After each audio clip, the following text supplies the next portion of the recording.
حرف کاف.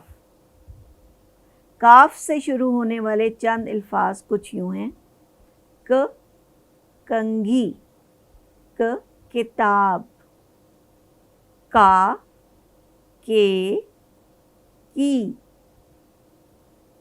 آئیے کاف کی کہانی سنتے ہیں. اسکول جانے کا وقت تھا. اسد بالکل تیار کھڑا تھا اور ارم کا انتظار کر رہا تھا، جبکہ دوسری طرف ارم بہت پریشان کھڑی تھی. اس کی اردو کی کتاب نہیں مل رہی تھی اور ابھی اس نے بالوں میں کنگھی بھی کرنی تھی. دادی نے جلدی جلدی اس کے بالوں میں کنگھی کر دی.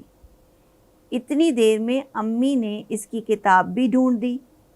بڑی مشکل سے وہ وقت پر تیار ہوئی، مگر وہ سخت شرمندہ تھی کہ اس کی وجہ سے سب پریشان ہوئے. اس نے امی اور دادی جان کا شکریہ ادا کیا اور وعدہ کیا کہ آئندہ وہ رات کو ہی اپنا بستہ اور دوسری ضروری اشیاء تیار کر کے سوئے گی تاکہ صبح پریشانی نہ ہو اور وقت پر اسکول جا سکے. میں امید کرتی ہوں بچوں آپ بھی اسکول جانے کے لیے رات کو ہی اپنی چیزیں تیار کر لیتے ہوں گے، کیونکہ یہ بہت اچھی عادت ہے. اگلی کہانی تک اللہ حافظ.